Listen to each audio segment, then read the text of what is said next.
क्या चीज पवित्र नहीं है? भगवान गीता में कहते हैं संसार में सबसे अपवित्र वस्तु है अज्ञान। अज्ञान को सबसे अपवित्र कहा गया है और ज्ञान को सबसे अधिक पवित्र कहा गया है। तो ये अज्ञान रूप अविद्या रूप पूतना आई है और भगवान ने सहजता में उसका उद्धार किया। कथा तो आप सब सुनते ही हैं, पर इन कथाओं के भीतर जो तात्विक अर्थ है उसको हम लोग श्रवण कर रहे हैं। पूतना आई वेश बदल करके, कोई भी नहीं पहचान पाया, यशोदा जी भी नहीं पहचान पाई। ब्राह्मणी का सा रूप बना करके आई।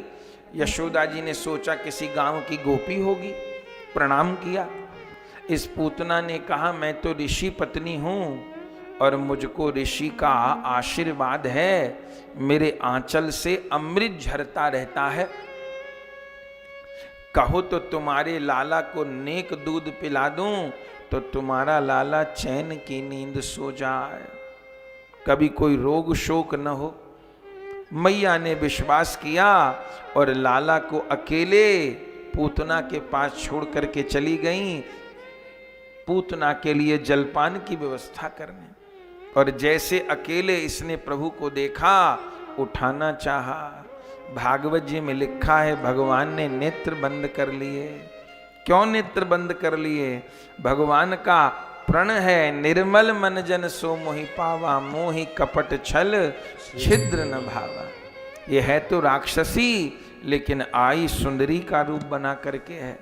और जैसे प्रभु को गोद में लेकर के दुग्ध पान कराने लगी, श्री सुखदेव जी कहते हैं राजन कर दर्शन, आज भगवान पूतना का दुग्ध नहीं पी रहे, पूतना के जन्म जन्म के कलमश का हरण प्रभु कर रहे हैं, जन्म जन्म के दारिद्र दुख का हरण कर रहे हैं। दूध पान तो क्या किया, उसके जन्म जन्म के कलमश हरण कर लिए, उसके पाप हरण कर लिए और उसके प्राण भी हरण करने लगे।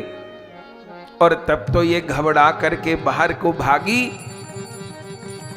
और महाराज आकाश में लेके उड़ी कि ऊपर से नीचे गिरा करके अनिष्ट कर दूंगी। लेकिन ये तो अनिष्ट नहीं कर पाई, भगवान ने इसके प्राणों का हरण कर लिया और ये ऊपर से नीचे धड़ाम आकर के कहां गिरी? जहां कंस का बहुत बड़ा बगीचा था, जिस बगीचे के फलों को कंस के दुष्ट राक्षस खाते थे। ना प्रभु का भोग लगता था, ना वैष्णवों के काम आता था। उसी बगीचे पर आकर के गिरी और इतना लंबा चौड़ा ऊंचा इसका शरीर, लेकिन प्रभु तो इसके ऊपर ही खेल रहे हैं। बोले प्रभु भीतर ही उद्धार कर देते, इतना इसको दौड़ा करके लाए, ये आकाश में उड़ी गिरी, धमाका हुआ, ऐसा क्यों? भीतर क्यों नहीं मारा, बाहर क्यों मारा? बोले कारण ये है कि ब्रज की जितनी गोमाता हैं वो भगवान के दर्शन करने के लिए व्याकुल हो रहे हैं। प्रभु विप्र धेनु सुर संत हित लीन मनुज अवतार, निज इच्छा निर्मित तनु माया गुण गोपाल। आपका अवतार तो हम गैयाओं की सेवा के लिए, रक्षा के लिए हुआ है। सबको दर्शन हो गया, हमको दर्शन नहीं हुआ। भगवान ने गोमाता को कहा तुम इतनी सारी हो, तुमको तो भीतर भी नहीं बुलाया जा सकता, तो मैं बाहर आता हूं। तो पूतना को भगवान ने बाहर आकर के मारा, उसका उद्धार किया। परिणाम क्या हुआ कि ब्रज की जितनी गोमाता सब अपने अपने बाड़ों से, खिरक से निकल करके पूतना के शरीर के चारों ओर एकत्र हो गईं और मुख उठा करके गोपाल का दर्शन कर रही हैं। श्री ठाकुर जी उसके वक्ष स्थल पर खेल रहे हैं और समस्त गैया बछड़ाओं को प्रभु अपना दर्शन प्रदान कर रहे हैं। पीछे ब्रजवासी आए, प्रभु को ऊपर से उतारा। यशोदा जी तो मूर्छित हो गई थी ये जान करके कि वो राक्षसी थी। बड़ी बूढ़ियों ने यशोदा जी के कान में कहा यशोदा रानी, लाला सुरक्षित है। और जैसे ये श्रवण किया, यशोदा जी में प्राण आए। गोपांगनाओं ने प्रभु को पूतना के शरीर से जब ग्वाल बालों ने उतारा, गोपांगनाओं ने प्रभु को लेकर के गौमूत्र से स्नान कराया, गैया की पूंछ सिर पे घुमाई, गैया की चरण रज लेकर के भगवान के 12 अंगों पर तिलक किया और यशोदा जी की गोद में लाला दिया। बड़ी बूढ़ी स्त्रियों ने यशोदा जी को कहा, यशोदा लाला दूध पी के सो जाए तो समझो स्वस्थ है।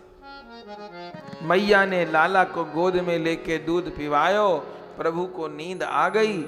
यशोदा जी परम प्रसन्न हो गई। बाद में ग्वाल बालों ने इस पूतना के 6 भाग करके वहीं पर इसका अग्नि संस्कार किया। सुखदेव जी कहते हैं जब शरीर में अग्नि दी गई तो शरीर से चंदन केसर अगर की सुगंध आने लगी। परीक्षित जी कहते हैं पापनी के शरीर से सुगंध क्यों आ रही थी गुरुदेव? सुखदेव जी ने कहा पापनी थी, पापनी रही नहीं। जिनका नाम लेके जीव के पाप क्षय होते हैं, उन प्रभु को गोद में लेकर के शरीर त्यागा तो पापनी कहां रहेगी, पवित्र हो गई। पूतना का उद्धार तो हुआ, लेकिन यशोदा जी क्या विचार कर रही हैं? इस लीला के पीछे दृष्टि क्या है? बोले इस लीला के पीछे ठाकुर जी ने ब्रज भक्तों का, मैया का तन का निरोध अपने में किया है। यशोदा जी मन में विचारती हैं कि ये दुर्घटना क्यों हो गई, मेरे से कहां कमी रह गई? मेरे से ये कमी रह गई कि मैंने लाला को उसके पास अकेले छोड़ दिया। अरे छोटे से लाला को अकेले छोड़ना चाहिए क्या? मेरी गलती है, मैंने लाला को अकेले छोड़ दिया। प्रण कर लिया आज के बाद लाला को कभी अकेले नहीं छोड़ूंगी। मैया के तन का निरोध अपनी सेवा में भगवान ने करवा लिया।